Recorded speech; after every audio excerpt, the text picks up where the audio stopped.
August 7th, 1942, 09:10 hours, Guadalcanal, Solomon Islands.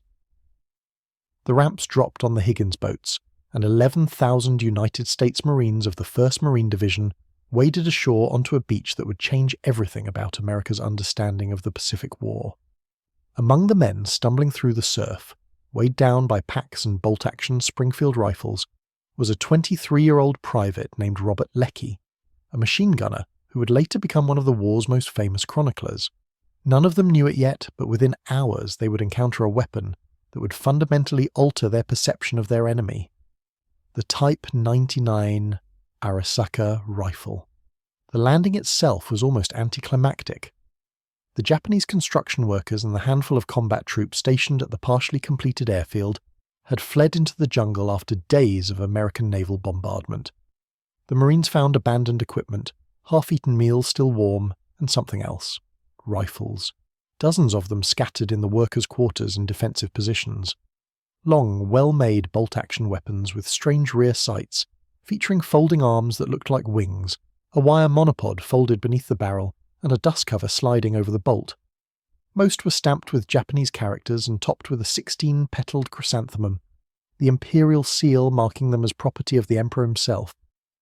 Sergeant Anthony Conti of the 1st Battalion picked up one of the rifles that afternoon. He'd been a Marine for 6 years, trained on the Springfield 03, qualified as expert. He knew rifles, but this thing felt different. The weight distribution was odd, front-heavy with that long barrel. The bolt handle was straight rather than curved. The safety was a knurled knob at the rear of the bolt that you pressed and twisted, nothing like the Mauser-style thumb safety he expected. And those strange folding sights on the rear aperture. What the hell were those for? Corporal Lee Diamond, part of a machine gun team that would soon face the worst night of his life, examined another captured rifle. He worked the bolt. Smooth. Very smooth. The action was precise, no wobble, no slack. Whatever else could be said about the Japanese, they knew how to machine steel. The magazine held 5 rounds, standard for military bolt actions. The rounds themselves were interesting. Longer than the 0306 he was used to, with a distinctive taper to the case. Someone said they were 7.7mm, bigger than the 6.5mm Type 38 rifles that intelligence had briefed them about. The Marines didn't know it then, but they were looking at one of the most advanced bolt-action military rifles in the world. The Type 99 Arisaka had been adopted by the Imperial Japanese Army in 1939, taking its designation from the Japanese calendar year 2599. It was designed to replace the older Type 38 rifle, which had served since 1905 but had been found wanting in combat in China. The Chinese were armed with German Mauser rifles in 7.92mm, and the Japanese 6.5mm rounds simply didn't have the stopping power or range to compete. The development of the Type 99 had been driven by hard lessons learned in Manchuria and China throughout the 1930s. Japanese soldiers reported that enemy troops hit by the 6.5mm rounds from Type 38 rifles would often keep fighting, sometimes advancing 50 to 100 yards before collapsing. The smaller, lighter bullet tended to pass through targets without transferring enough energy to immediately incapacitate. Against the tough, battle-hardened Chinese troops, this was unacceptable. The Type 92 heavy machine gun, introduced in 1932 and chambered in 7.7mm, had proven far more effective. Infantry officers demanded a rifle to match.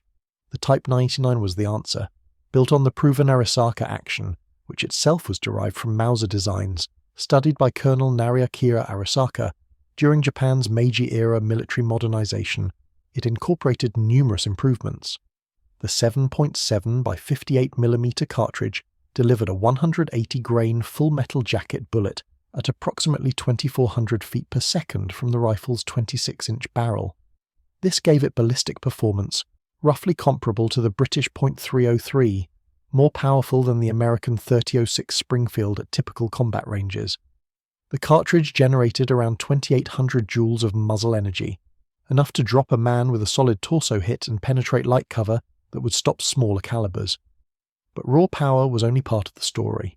The Type 99's action was a masterpiece of metallurgical engineering. Post-war testing by American ordnance experts, including the legendary Major General Julian Hatcher, revealed that the Arisaka action was actually stronger than the Springfield, the Lee Enfield, and even the vaunted German Mauser 98. Destructive stress tests showed the Type 90s could withstand chamber pressures that would blow apart other military rifles. The steel used was a high-carbon alloy, similar to SAE grade 1085, with carbon content between 0.8 and 0.9%, and manganese content between 0.6 and 0.9%. Heat-treated properly, this created an action of extraordinary strength. The rifle featured several innovative design elements that would have impressed the Marines if they'd understood what they were looking at. The bolt had a cock-on closing action, meaning the firing pin spring was compressed when you pushed the bolt forward and locked it, rather than when you pulled it back. This made the bolt easier to operate quickly under stress. The safety was unusual, that knurled knob design that required you to press it in and rotate it 1/8 turn clockwise. Western shooters found it awkward, but Japanese soldiers trained with it from conscription could operate it without thought. The rear sight was graduated from 300 to 1500 meters with a folding ladder design. But those strange wings that caught the Marines' attention were something unique, folding horizontal arms designed to help lead aerial targets. In the late 1930s, when the Type 99 was being developed, Japan was fighting in China against an enemy that fielded primitive aircraft, slow-moving biplanes, and early monoplane fighters that Japanese infantry columns encountered regularly. The idea was that massed rifle fire from an infantry company could bring down low-flying aircraft if the soldiers could lead their targets properly. By 1942, with modern American aircraft in the Pacific, the idea was laughable, but early Type 99s retained the feature. The wire monopod was another unusual addition, a folding support that extended from beneath the barrel to provide a stable shooting platform in the prone position. It added weight, but Japanese infantry doctrine emphasized accurate aimed fire, and the monopod allowed for much more stable shooting than a bipod mounted to the stock. The dust cover, a stamped steel plate that slid over the bolt, protected the action from the dirt, sand, and mud that were endemic in Pacific combat. The Type 99 also featured drainage holes in the stock, small inlets that allowed water to drain out if the rifle was submerged. For island warfare, this was brilliant engineering. But the Marines on Guadalcanal that August afternoon in 1942 weren't thinking about metallurgy or design philosophy. They were trying to figure out if these captured rifles would be useful. Some men kept them as curiosities, others test-fired them, discovering that despite the recoil being noticeably sharper than the Springfield, they were accurate and reliable. A few enterprising souls noted that the 7.7mm ammunition was in good supply. The Japanese had left thousands of rounds behind, and having an extra weapon might come in handy. They would learn just how handy 2 weeks later, on the night of August 20th going into August 21st, the Battle of the Tenaru River. The Marines had established a defensive perimeter around the captured airfield, now named Henderson Field after a pilot who died at Midway. The perimeter's eastern edge was anchored on a tidal lagoon that the Marines mistakenly called the Tenaru River. It was actually the Ilu River, but the name stuck, and history would record the coming battle by the wrong name. On the eastern bank of that lagoon, a narrow sandbar about 70 to 100 feet long connected the two sides. It was an obvious avenue of approach for any attacking force. The Marines knew it, and they prepared accordingly. Colonel Clifton, Cates, commanding the 1st Marines, positioned his defences with machine guns covering the sandbar. Among them were 30 caliber water-cooled Browning M19117A1, heavy machine guns, and lighter 30 caliber M1919A4s. Private Al Schmid and Private First Class John Rivers manned one of the water-cooled Brownings. 30 yards to their right, Private First Class James Warren was behind another 30 caliber. Behind them, Private First Class Elmer Fairchild had a 50 caliber M2 heavy machine gun trained on the same killing zone. The Marines didn't know that approaching from the east was the Ichiki Detachment, 917 men of the 28th Infantry Regiment under Colonel Kiyono Ichiki. These were elite troops, veterans of combat in China and Manchuria, supremely confident in their superiority. They had been told the American force on Guadalcanal numbered maybe 2,000 men, demoralized stragglers barely hanging on after the US Navy had been driven off by the devastating Japanese victory at Savo Island. Ichiki believed he could sweep them aside and recapture the airfield with a simple night attack. He was suffering from what Japanese commanders called victory fever, an intoxication with past successes that led to fatal underestimation of the enemy. Ichiki's men were armed with a mix of weapons. Many carried Type 38 rifles in 6.5mm, the older rifles still in widespread service. But a significant number, perhaps a third of the detachment, carried the newer Type 99. They also had Type 96 and Type 99 light machine guns, grenade launchers, and the traditional Japanese infantryman's most prized possession, a long Type 30 bayonet. Japanese infantry doctrine placed enormous emphasis on the bayonet charge, the banzai attack that had broken Chinese and European colonial forces across Asia. Ichiki was certain it would work again. Just after midnight on August 21st, the Ichiki detachment reached the eastern bank of the lagoon. What happened next would shatter Japanese assumptions about American fighting quality and introduce the Marines to the brutal reality of Pacific combat. At approximately 12:30 a.m., the first Japanese soldiers started across the sandbar in column formation, bayonets fixed, grenades hanging from their belts. They were spotted immediately. Green flares shot up from the Marine positions, bathing the sandbar in an eerie glow. Then the machine guns opened fire. Robert Leckie, manning a machine gun position upstream from the main assault, later described what he saw as waves of crimson blossoms, tracer rounds arcing across the darkness like searchlights. The Japanese soldiers on the sandbar were caught in a crossfire of devastating precision. Al Schmid on his water-cooled Browning started firing and didn't stop. The .30 caliber was rated at 400 to 600 rounds per minute, and he was putting every one of them across that sandbar. Men fell in heaps, bodies piled on top of bodies. Some Japanese soldiers, incredibly brave or incredibly foolish, kept coming, climbing over their dead comrades, trying to reach the American positions. They were cut down within yards of the Marine entrenchments. The noise was beyond description. The hammering of machine guns, the crack of rifle fire, the screams of wounded men, the explosions of grenades. Some Japanese soldiers made it across and penetrated the Marine lines. Hand-to-hand fighting erupted in the darkness. Marines used rifle butts, bayonets, knives, fists. The Japanese fought with suicidal determination, refusing to retreat even when the position was clearly hopeless. Corporal Lee Diamond's position was overrun for terrifying minutes before other Marines counterattacked and drove the Japanese back. And here, in this chaos, the Marines got their first real understanding of the Type 99 Arisaka in combat. Wounded Japanese soldiers, lying in the sand and apparently dead or dying, would suddenly lunge at approaching Marines with bayonets or try to detonate grenades. Marines learned fast, you didn't approach a downed Japanese soldier without putting another round into him first. And when they picked up the dropped Type 99 rifles scattered across the battlefield, they noticed something remarkable. These rifles had taken punishment that would have destroyed an American Springfield. Rifle stocks shattered by machine gun fire, but the action still functional. Barrels dented, bent, even partially severed, but the rifles could still chamber and fire a round. One Type 99 was found with the stock completely blown off by a grenade, just the barrel and action remaining, and when a Marine tried to fire it, it worked. As dawn broke on August 21st, the scale of the carnage became clear. The sandbar and the beach beyond were carpeted with Japanese bodies. Captain Tetsuro Sawada, who had ordered his men across that killing zone, was dead. Colonel Ichiki was dead, either killed in the fighting or, as some accounts suggest, committing seppuku when he realized his attack had failed catastrophically.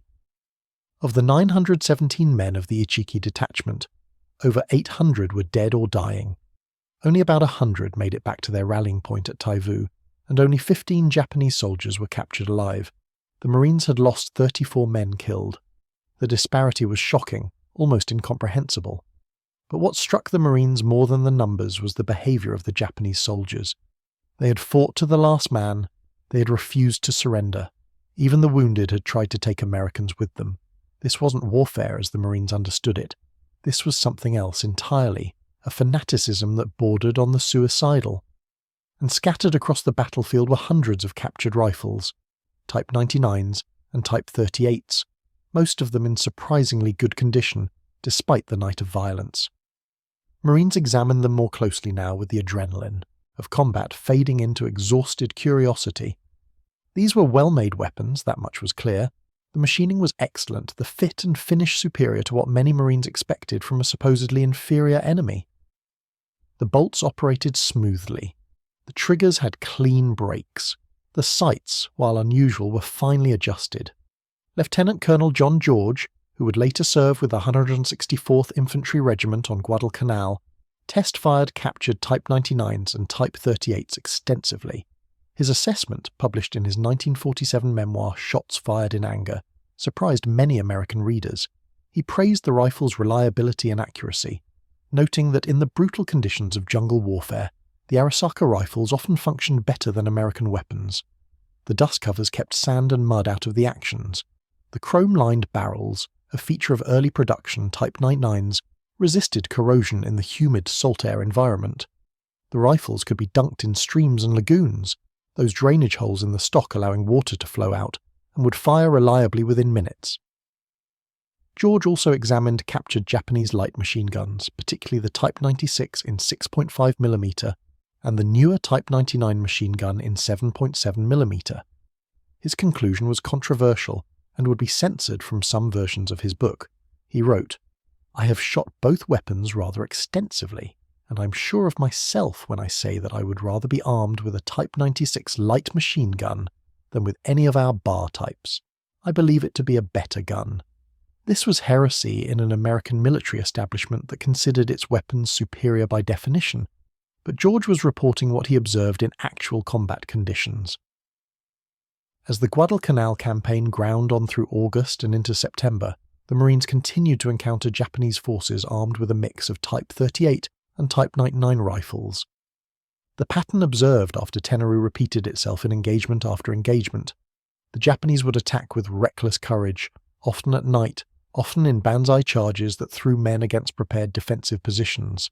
They would fight to the death, refusing to surrender, sometimes continuing to resist even with wounds that should have been immediately fatal, and they would leave behind piles of rifles, ammunition and equipment that told a story of an enemy that was technologically competent but tactically rigid. The Japanese rifle fire the Marines faced was generally accurate at medium ranges but not particularly rapid.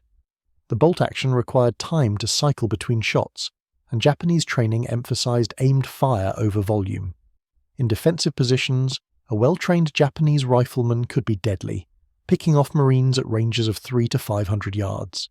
In the thick jungle terrain of Guadalcanal, however, most combat occurred at much closer ranges, often within 50 yards, where the advantage went to firepower over precision. The Marines with semi-automatic M1 Garands, which started arriving in October, and Thompson submachine guns had a decisive edge in close quarters. But the Type 99 had strength that became apparent as the campaign progressed. The 7.7mm cartridge hit hard. Marines who were hit by Type 99 fire reported that it felt like being punched by a heavyweight boxer. The bullet had enough energy to reliably penetrate the heavy cotton dungarees and light body armour that some Marines wore. At typical jungle combat ranges of 50 to 200 yards, a solid hit to the torso was usually fatal or immediately incapacitating. The Type 38's 6.5mm round, in contrast, was less consistent. There were reports of Marines being shot 2 or 3 times with Type 38s and continuing to fight before shock and blood loss forced them down. The Marines also learned to respect Japanese marksmanship, particularly from snipers. Japanese doctrine called for highly trained marksmen to be distributed throughout infantry units, and these snipers were equipped with scoped variants of both the Type 38 and Type 99 rifles. The scopes were fixed focus, either 2.5 power or 4 power magnification, and they were mounted offset on the left side of the receiver to allow the bolt to be operated without removing the scope. Japanese snipers in the jungles of Guadalcanal were phenomenally patient, often tying themselves into trees and waiting for hours or even days for a high-value target. One particular incident during the battle for Henderson Field in late October illustrated the effectiveness of Japanese snipers with Type 99 rifles. A sniper positioned in a tree near the Matanikau River, armed with a 4-power scoped Type 99, engaged a Marine command post at a range estimated at over 600 yards. He killed 2 officers with headshots before Marines located his position and called in artillery. When they reached the tree, they found the sniper's body still tied in place, his Type 99 beside him with 10 rounds remaining in the magazine. The rifle's action was packed with mud and leaves, but when a Marine test fired it later, it still functioned. As September turned to October and then November, the character of the captured Type 99 rifles began to change. Early in the campaign, most captured rifles were early production models with all the bells and whistles, dust covers, monopods, anti-aircraft sights, chrome-lined barrels, carefully machined and finished components.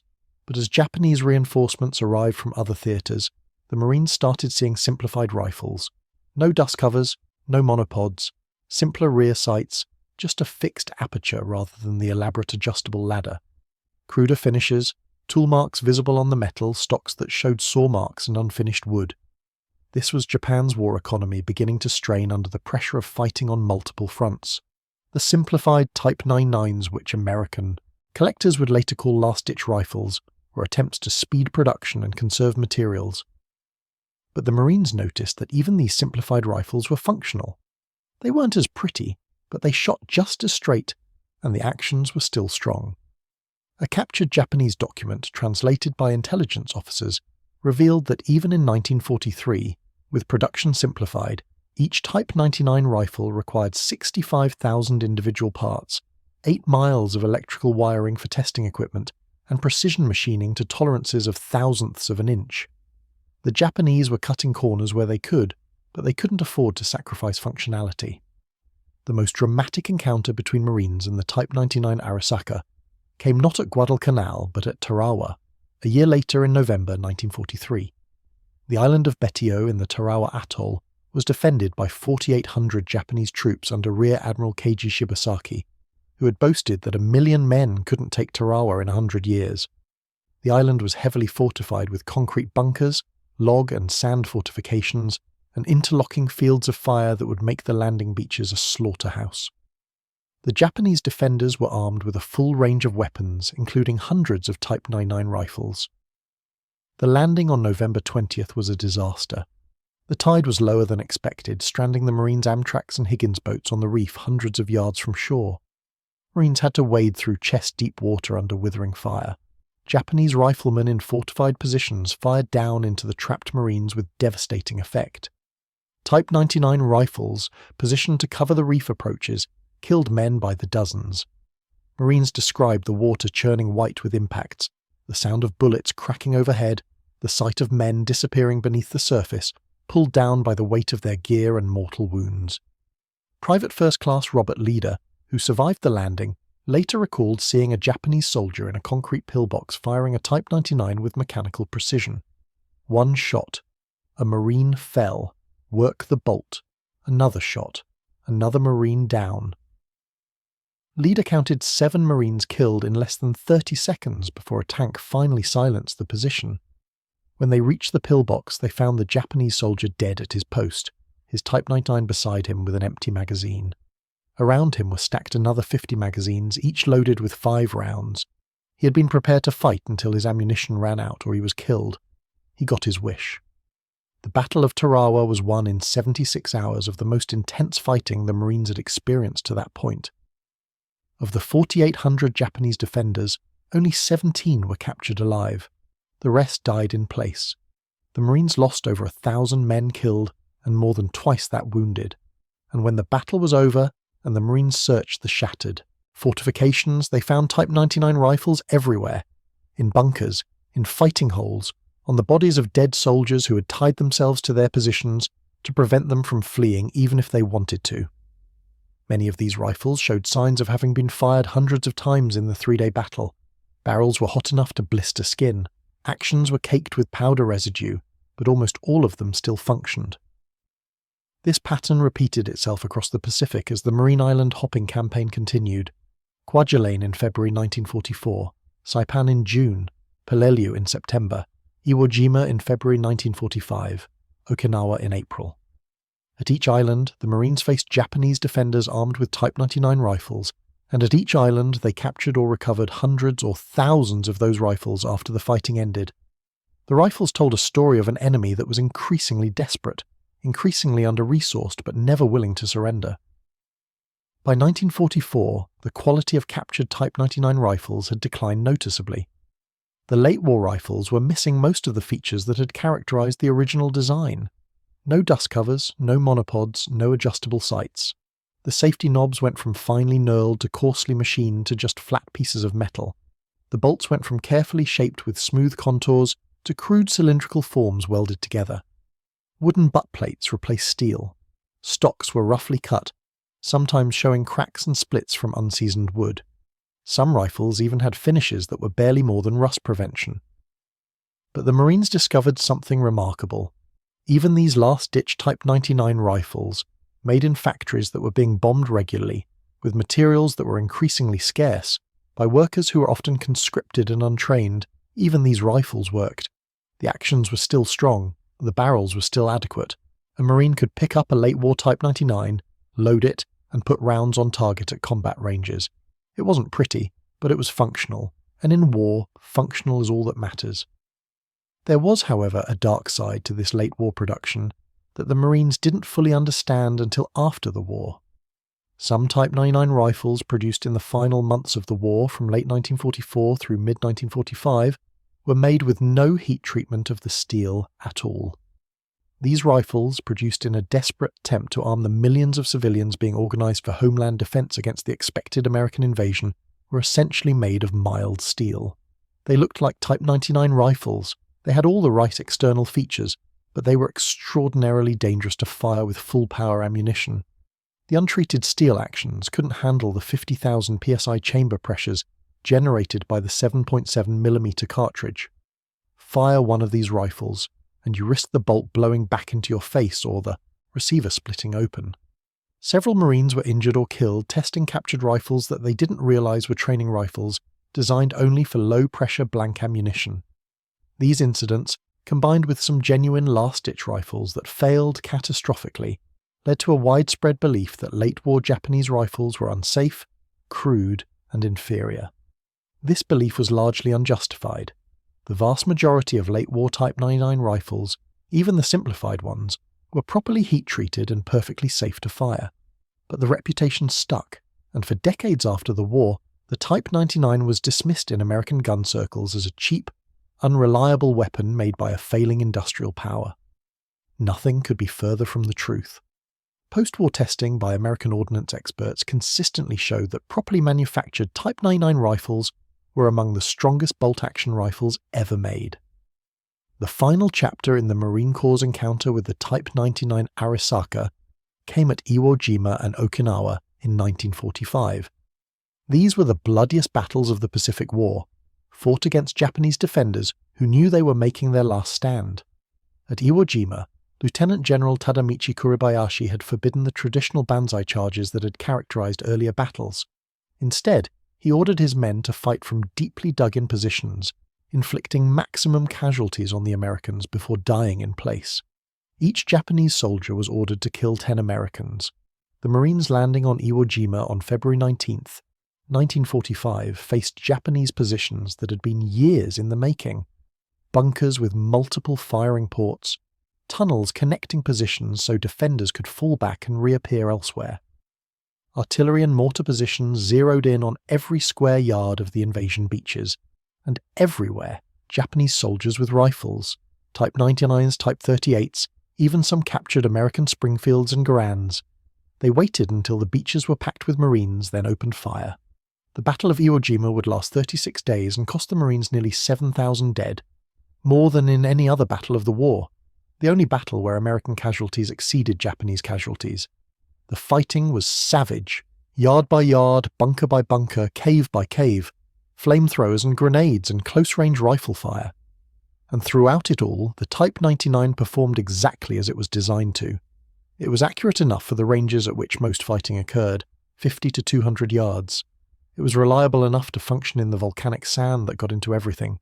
It was powerful enough that a hit meant a man went down, and it was simple enough that even wounded, exhausted Japanese soldiers could operate it until they died.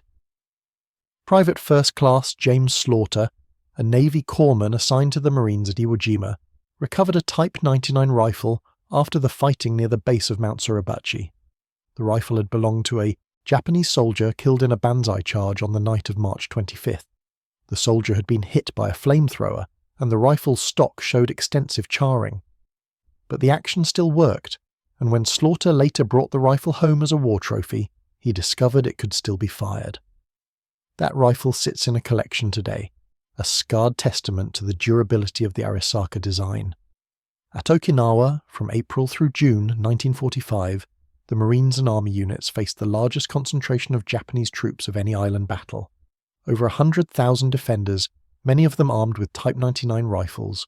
The battle lasted 82 days and cost the Americans over 12,000 dead. The Japanese fought with the same fanatical determination that had characterized the entire Pacific War. But by Okinawa, they were running out of everything: ammunition, food, medicine, and most importantly, hope. They knew the war was lost, but they fought anyway, because surrender was not part of their culture, and because each day they delayed the American advance was another day the home islands remained uninvaded. When the battle finally ended, the Marines and soldiers found thousands of Type 99 rifles scattered across the island, in caves, in destroyed fortifications, on the bodies of soldiers who had committed suicide rather than be captured. By this point in June 1945, the Marines viewed the Type 99 with a mixture of respect and familiarity. It was a good rifle, a soldier's rifle. It wasn't flashy, it wasn't particularly innovative, but it was well made and it worked. In a way, it was like the Japanese soldiers who carried it, determined, reliable, and utterly committed to the mission, even when the mission was suicidal. When Japan surrendered on August 15th, 1945, the Type 99 Arisaka's combat career ended. But its story wasn't quite finished. As part of the surrender terms, Japanese forces were ordered to deface the Imperial chrysanthemum on their rifles before turning them over to Allied authorities. This was to prevent the dishonor of the Emperor's property falling into enemy hands. Most chrysanthemums were ground off completely. Some were defaced with chisels or stamps. A few, on rifles taken as war trophies before the surrender or captured by Chinese forces, survived intact. Today, a Type 99 with an intact chrysanthemum can sell for double the price of a defaced example, sometimes several $1,000s. Hundreds of thousands of Type 99 rifles were brought to the United States by returning servicemen as war trophies. Every Marine and soldier was allowed to bring home one captured weapon. Many chose the Type 99. It was a tangible connection to their experiences, a reminder of an enemy they had feared and respected.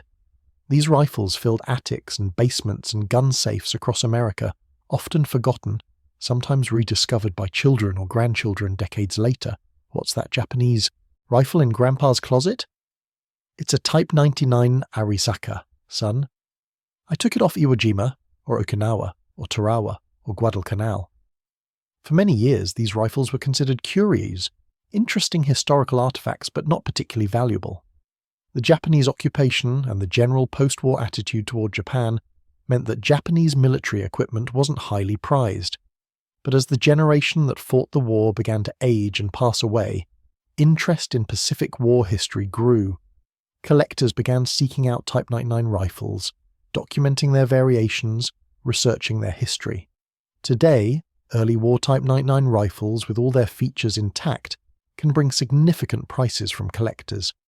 Even late war rifles, once dismissed as crude last-ditch guns, are valued for what they represent, a nation fighting to the bitter end with whatever resources remained. The Marines who first encountered the Type 99 Arisaka on that August afternoon in 1942 on Guadalcanal couldn't have known the journey ahead. 3 more years of brutal island fighting, thousands of dead comrades, millions of Japanese soldiers who would refuse to surrender, who would fight from fortified positions with those accurate, reliable rifles until the positions were overrun. But they learned, quickly and painfully, that the enemy they faced was not the inferior, nearsighted, poorly equipped caricature that propaganda had suggested. The Japanese soldier was a professional, well-trained, well-armed, and absolutely committed to victory or death. The Type 99 Arisaka was the physical embodiment of that soldier. Well-designed, based on proven European patterns but adapted to Japanese needs and capabilities. Strongly made, able to withstand punishment that would destroy lesser rifles. Simple, without unnecessary complications that might fail in harsh conditions. And effective, delivering accurate fire with a powerful cartridge that could kill reliably at combat ranges. It wasn't the best rifle of World War II. That honour probably belongs to the American M1 Garand, or possibly the German Gewehr 43. But it was a very good rifle, better than it's often given credit for, and it served its purpose well. At the United States Marine Corps Museum in Quantico, Virginia, there's a display case containing artifacts from the Guadalcanal campaign. Among them is a Type 99 Arisaka rifle, recovered from the battlefield at the Tenaru River after that first devastating encounter on August 21, 1942. The rifle shows the scars of combat, dings in the wood, scratches on the metal, the chrysanthemum defaced with rough chisel marks. But the action still works. The bolt slides smoothly, the trigger still has a clean break. If you loaded it with 7.7mm ammunition, it would fire. Next to the rifle is a small placard with a quote from a Marine who fought at Tenaru. We didn't know what to think of them at first, those Japanese rifles. They looked strange, different, from what we were used to. But after that night, after we'd seen what their soldiers could do with them, after we'd picked them up off dead men who'd fought until they couldn't fight anymore, we understood. They were good rifles carried by brave men who believed in something so strongly they'd die for it. We won. We had to win, but it cost us. And those rifles, those Type 99 Arisakas, they're part of why it cost so much. The Type 99 Arisaka was introduced to US Marines at Guadalcanal in August 1942, in the crucible of America's first offensive operation of the Pacific War. Over the next 3 years, through some of the bloodiest fighting in military history, Marines would face that rifle on island after island, in jungles and caves and fortified positions. They would learn to respect it as a weapon, to respect the men who carried it as soldiers, and to understand that victory in the Pacific would come only at tremendous cost. That respect, born in combat and sealed in blood, is the legacy of the Marines' first encounter with the Type 99 Arisaka, a rifle that proved to be as tough, reliable, and uncompromising as the enemy who wielded it. The Marines' evolving understanding of the Type 99 Arisaka went beyond simple battlefield encounters. As the war progressed and intelligence sections began systematically studying captured weapons, a more nuanced picture emerged of Japanese small arms development and the industrial capacity that produced them. What had started as simple curiosity about an enemy rifle transformed into a comprehensive understanding of Japanese military doctrine, manufacturing capability, and the desperate measures taken as the war turned against them. Captain William White, an ordnance officer with the 3rd Marine Division, was tasked in early 1944 with cataloguing and testing captured Japanese weapons at a facility established on Guadalcanal. His reports, now declassified and available in the National Archives, provide extraordinary insight into what American technical experts learned about the Type 99. White's team disassembled hundreds of captured rifles, measuring tolerances, testing materials, and comparing manufacturing techniques to American standards. What they found challenged many assumptions about Japanese industrial capability. The early production Type 99 rifles, those manufactured between 1939 and early 1943, showed manufacturing quality that matched or exceeded American standards in several areas. The rifling in the barrels was precisely cut, with lands and grooves measured to tolerances of plus or minus 2/10,000ths of an inch. The bolt lugs were hardened to Rockwell C-scale readings between 55 and 60, harder than Springfield bolts, which typically measured 48 to 52. The extractor was a particularly clever piece of engineering, a spring-loaded claw design that gripped the cartridge rim firmly enough to reliably extract, fired cases even when fouled with powder residue or sand, yet could be easily removed for cleaning without tools. White noted in his March 1944 report that the Type 99's gas escape holes, small vents drilled into the bolt body, were positioned to direct gases away from the shooter's face in the event of a case rupture or primer failure. This safety feature, also found on Mauser designs, was superior to the Springfield's gas handling. Several Marines had been injured by gas blowback from ruptured cases in Springfields during the early months of fighting. The Type 99's design would have prevented those injuries. The barrel attachment method fascinated American engineers. Rather than threading the barrel directly into the receiver like the Springfield, the Type 99 used a receiver ring that was shrunk onto the barrel blank before threading. This created an interference fit that was extraordinarily strong, and it meant the barrel could be replaced in the field by heating the receiver ring to expand it, removing the old barrel and shrinking a new barrel in place. No elaborate machinery required, just a heat source and basic tools. For an army operating across thousands of miles of Pacific Ocean with limited logistics, this was brilliant engineering. But it was the ammunition that really caught American attention. The 7.7mm Type 99 cartridge was dimensionally similar to the British .303, but used a rimless case like the German 7.92 Mauser. Japanese ordnance engineers had essentially created a hybrid round that combined the stopping power of British ammunition with the feeding reliability of German design. The bullet itself was a copper-jacketed lead core with a boat tail, reducing drag and improving long-range performance. Early war ammunition used a gilding metal jacket, a copper-zinc alloy that was relatively soft and reduced barrel wear. Later war ammunition switched to steel jackets with copper wash, saving precious copper for more critical uses. The powder charge was a nitrocellulose-based propellant similar to American IMR powders, but formulated to produce a slightly lower pressure peak and longer pressure curve. This meant the Type 99 generated its velocity over a longer barrel length, which explained why Japanese rifles had 26-inch barrels compared to the Springfield's 24-inch tube. The extra 2 inches gave the powder more time to burn completely, improving efficiency and reducing muzzle flash. Japanese soldiers firing at night had a distinct advantage. Their muzzle flashes were smaller and less visible than Americans firing Springfields or Garans. Marine snipers who used captured Type 99 rifles, and there were several who did, reported that the rifles were inherently accurate. Sergeant Thomas Buick of the 5th Marines, himself a pre-war competitive shooter, test-fired a scoped Type 99 at the Guadalcanal range in March 1944. He put 5 rounds into a 3-inch group at 200 yards, then repeated the performance at 300 yards with a 4-inch group. "This is a half-minute of angle rifle," he reported. "Better than most Springfields I've shot." The scope, a fixed 4-power unit with a simple crosshair reticle, was less sophisticated than American scopes, but it was rugged and held 0 even after rough handling. The offset mount, while awkward-looking, kept the scope out of the way of the bolt and made reloading fast. As 1944 progressed and American forces pushed closer to the Japanese home islands, the Type 99 rifles Marines captured showed increasingly obvious signs of wartime economy. The transitional rifles, those made in mid to late 1943, lost their dust covers first. The stamped steel covers added weight, cost material, and required a skilled worker to hand-fit them to each individual rifle. Japanese engineers decided they were unnecessary and eliminated them. The monopods went next for similar reasons. The anti-aircraft sights followed, replaced by simple fixed apertures. These simplifications saved perhaps an hour of labour per rifle and several ounces of steel, but multiplied across hundreds of thousands of rifles, the savings were significant.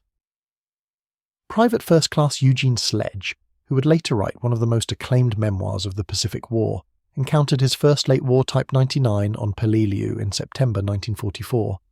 He described it in his book, With the Old Breed, as looking almost homemade compared to the earlier rifles he'd seen. The stock was roughly shaped, with visible saw marks and no finish beyond a light oil coating. The metal parts showed tool marks that hadn't been polished away. The bolt handle was a simple rod welded to the bolt body rather than an elegantly forged part. But when Sledge test-fired the rifle, it worked perfectly. "It might have looked like hell," he wrote, "but it shot straight and didn't jam. That's all that mattered to the poor bastard who carried it." The rifle Sledge examined was likely manufactured at the Nagoya Arsenal, one of several facilities producing Type 99 rifles by 1944. The main production facilities were the Kokura Arsenal, the Nagoya Arsenal, the Toyo Kogyo Company, and later in the war, the Jinsen Arsenal in occupied Korea and several smaller contractors. Each arsenal used slightly different markings, and modern collectors can identify the manufacturer and approximate production date of a Type 99 by examining these markings. Marines in the field didn't care about markings, but intelligence officers did, and by tracking serial numbers and manufacturer codes on captured rifles, they could estimate Japanese production rates and identify which arsenals were producing the most weapons. The estimates were sobering. American intelligence calculated that Japan was producing approximately 50,000 Type 99 rifles per month through most of 1943 and into early 1944. This was far less than American production. Springfield Armory and other contractors were making over 100,000 M1 Garand's monthly, but it was enough to keep Japanese forces adequately armed. More concerning was the realization that Japan had enormous stockpiles of older Type 38 rifles, perhaps 3 million or more in storage, that could be issued to second-line troops and home defense units. The Japanese military could sustain casualties indefinitely and still arm new soldiers. This realization influenced American strategic planning for the invasion of the Japanese home islands, Operation Downfall, scheduled for November 1945. Intelligence estimates suggested that Japan could mobilize 28 million civilians for homeland defense, many of them armed with rifles. Even if only a fraction of those civilians fought, even if they were poorly trained and poorly led, the sheer numbers combined with the rugged terrain of Japan's main islands meant American casualties would be catastrophic. Some estimates ran as high as 1 million American dead and wounded.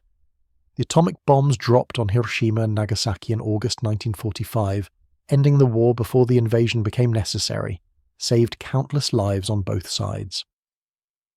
But before that ending came, Marines continued to face Type 99 rifles in combat through the spring and summer of 1945. On Okinawa, the fighting reached a level of intensity that shocked even veterans of previous campaigns. The Japanese defenders had learned from their defeats. They no longer launched suicidal banzai charges that played to American firepower advantages. Instead, they fought from fortified positions, forcing Marines to root them out one by one with grenades, flamethrowers, and demolitions. Japanese riflemen would wait in concealed positions, take a single carefully aimed shot, then retreat through tunnels before American counterfire could locate them.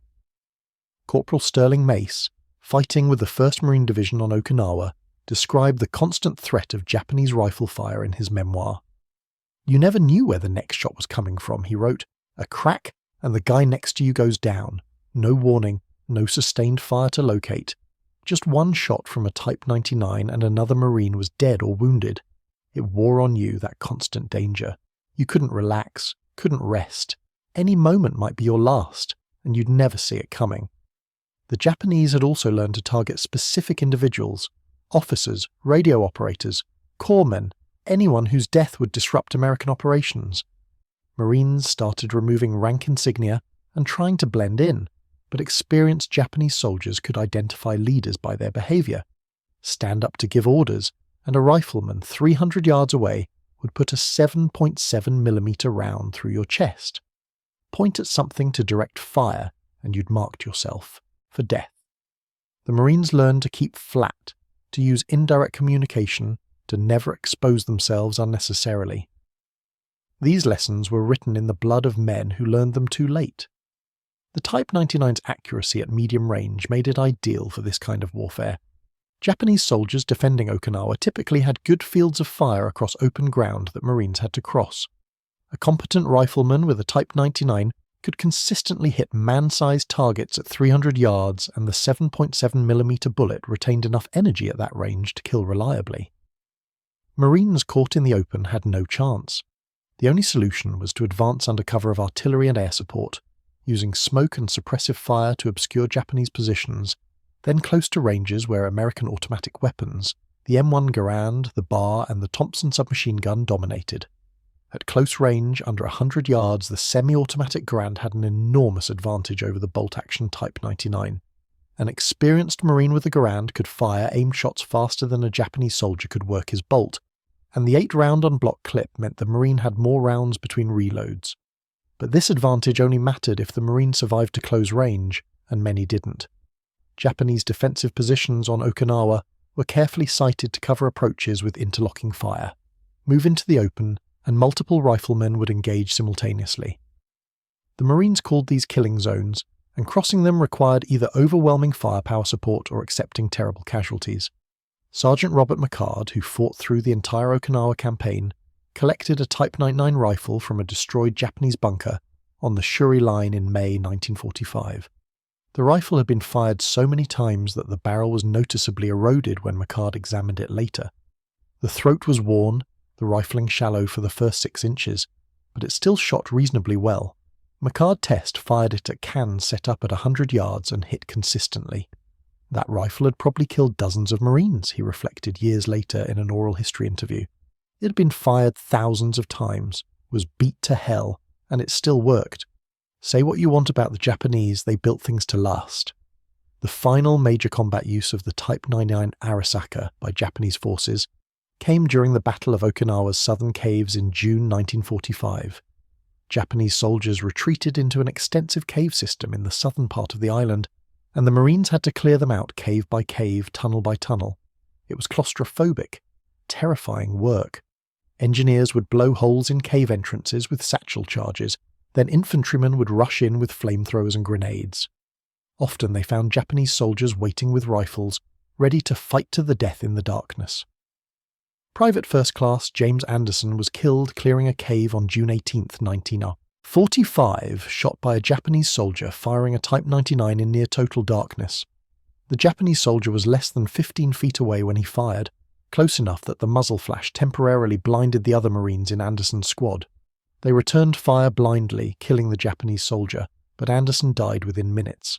When they recovered the Japanese soldier's rifle, they found it was a very late war Type 99, crudely made with a roughly finished stock and simple fixed sights. But in that cave, in the dark, at 15 feet, none of that mattered. It fired when the trigger was pulled, and a Marine died. The official surrender of Japan on September 2, 1945, brought an immediate end to combat in the Pacific, but it didn't end the Marines' interaction with the Type 99 Arisaka. As occupation forces moved into Japan, they discovered vast stockpiles of weapons, warehouses full of rifles, millions of rounds of ammunition, equipment prepared for the final defense of the homeland that never came. Marines assigned to occupation duty inspected these stockpiles and were stunned by the sheer quantity. Japan had been preparing to fight literally to the last bullet. Some of these stockpiled rifles were early war production, preserved in Cosmoline and unfired since manufacture. Others were brand new, manufactured in the final months of the war with production dates of June or July 1945. And some were the infamous substitute standard rifles, training rifles made with no heat treatment, intended only for drill and practice with blank ammunition. These rifles bore markings indicating they were not for service use, but the markings were in Japanese and many Marines couldn't read them. Several accidents occurred when Marines test fired these substitute rifles with full power ammunition, resulting in injuries when receivers split or bolts blew back. The worst incident occurred in October 1945 at a collection point near Yokohama. A Marine sergeant test-firing rifles to determine which should be kept as war trophies and which should be destroyed, fired a substitute standard Type 99 with a full power round. The receiver split along its length, and the bolt blew back, striking the sergeant in the face. He lost his right eye and suffered severe facial injuries. This incident and others like it led to a general order that captured Japanese rifles were not to be test-fired without first being inspected by qualified ordnance personnel. Many Marines, not wanting to risk injury, simply ground off the firing pins of their war trophy rifles, rendering them permanently inoperable. But for every Marine who destroyed his captured rifle, several others brought theirs home intact and functional. These rifles became family heirlooms, tangible connections to fathers' and grandfathers' wartime service. Over the decades, many were forgotten, stored in closets or attics, occasionally discovered by curious children. "Grandpa, what's this?" "That's a Jap rifle, kid. I took it off Iwo Jima. Don't touch it, it might still be loaded."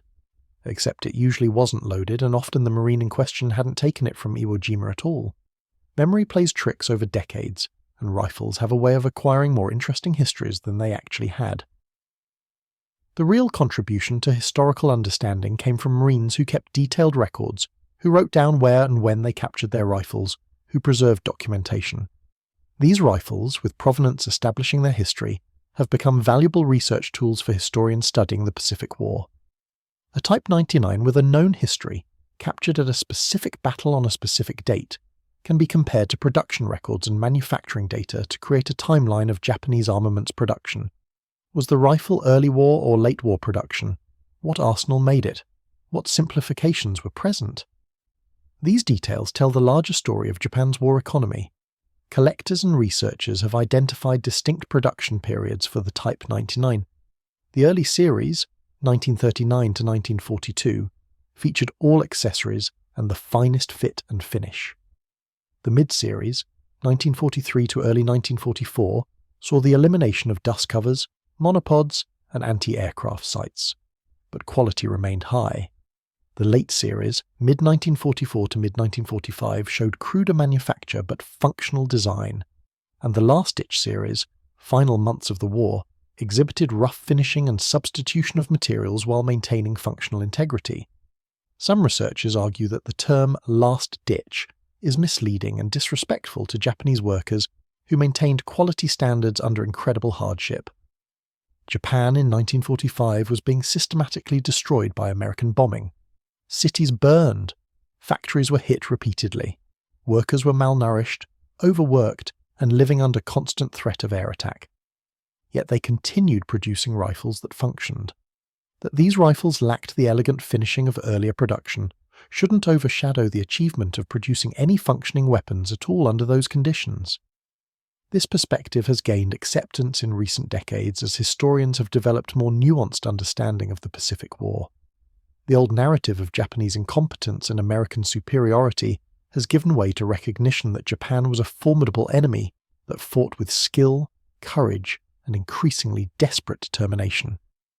The Type 99 Arisaka, examined honestly, supports this revised understanding. It was a well-designed rifle, strongly made, that served its purpose throughout the war despite increasing manufacturing difficulties. Modern testing of Type 99 rifles by firearms experts has confirmed what Marines learned in combat. These rifles are strong, reliable, and accurate. YouTubers and gun bloggers have fired Type 99 rifles extensively, documenting their experiences for contemporary audiences. The consensus is that early war Type 99s are excellent rifles by any standard, comparable in quality and function to contemporary bolt actions from other nations. Even late war rifles, properly heat-treated, are perfectly serviceable weapons. The occasional catastrophic failure of an untreated substitute rifle has given the entire model an undeserved reputation for weakness. The strongest evidence for the Type 99's quality comes from post-war testing by American ordnance experts. Major General Julian Hatcher, one of America's foremost firearms authorities, tested captured Arisaka rifles extensively in the late 1940s. His conclusion, published in his 1950 book Hatcher's Notebook, was unequivocal. The Arisaka action is, in my opinion, the strongest military bolt action ever produced. This from a man who had tested every major military rifle of the 20th century. Hatcher's tests included proof loads far exceeding normal service pressures.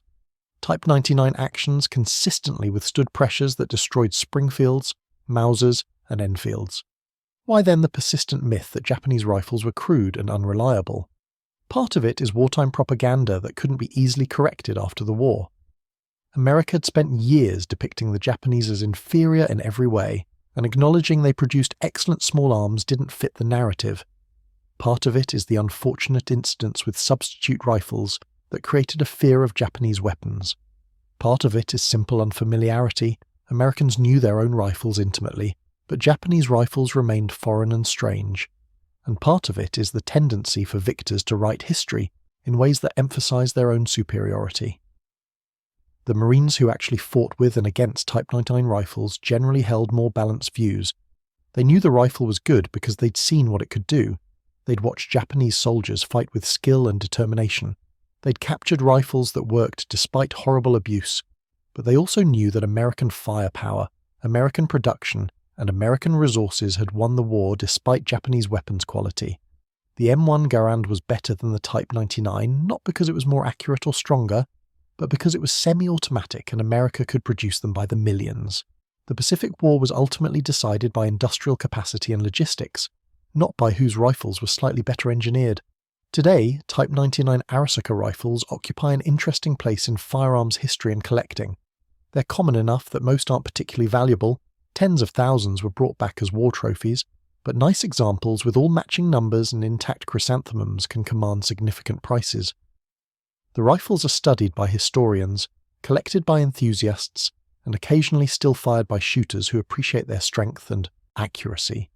Commercial ammunition in 7.7mm Japanese is expensive and hard to find, but handloaders can form cases from .303 British brass and load them to original specifications. For the families of Marines who fought in the Pacific, these rifles are precious heirlooms that connect them to ancestors' experiences. They're tangible evidence of battles fought, hardships endured, and victories won at terrible cost. A Type 99 rifle sitting in a display case isn't just a piece of metal and wood, it's a story. The story of the Marine who captured it, the battles he fought, the friends he lost. The story of the Japanese soldier who carried it, who fought for his country and likely died with it in his hands. The story of a war that shaped the modern world.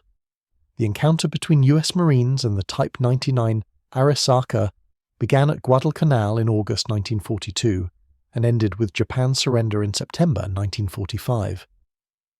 In those 3 years, the rifle became familiar to every Marine who fought in the Pacific. They learned its sound, the sharp crack distinctly different from an American rifle. They learned its capabilities, accurate to several hundred yards with hitting power that demanded respect. They learned its weaknesses, slower to fire than the Garand, less effective at close range than American automatic weapons. Most importantly, they learned that the enemy carrying it was no pushover, but a skilled and determined soldier who would fight to the death rather than surrender. This understanding, bought with blood on beaches and in jungles across the Pacific, created a complex legacy. The Marines respected their enemy's weapons and fighting ability while remaining certain of their own ultimate victory. They took thousands of Type 99 rifles home as trophies, while leaving hundreds of thousands more to be destroyed in post-war disposal programs. They told stories about Japanese soldiers who fought incredibly bravely, while acknowledging the relief they felt when it was all over. The Type 99 Arisaka exists at the intersection of these contradictions, a symbol of both Japanese military capability and ultimate defeat. When old Marines gather at reunions now, few of them left as the years pass, they sometimes talk about their war trophies, the swords, the flags, the rifles. "I've got a Type 99 in my gun safe," one might say. "Took it off Saipan, or Peleliu, or Okinawa, or wherever they fought," and the others nod because they understand. That rifle represents a moment in time when they were young and the world was at war and nothing was certain. It represents the enemy they faced, the battles they survived, the friends they lost. It represents the greatest challenge of their lives and the pride they felt when they met that challenge and won. The Type 99 Arisaka will never be as famous as the M1 Garand, or as collectible as the German K98 Mauser. But for the Marines who first encountered it on Guadalcanal and fought against it for 3 long years, it was the face of the enemy. A well-made rifle carried by brave men in a war that consumed millions of lives. That's its real legacy, not the technical specifications or the manufacturing details, but what it represented to the men who faced it in combat. And that legacy, preserved in stories and in the rifles themselves, ensures that the Type 99 Arisaka will never be forgotten.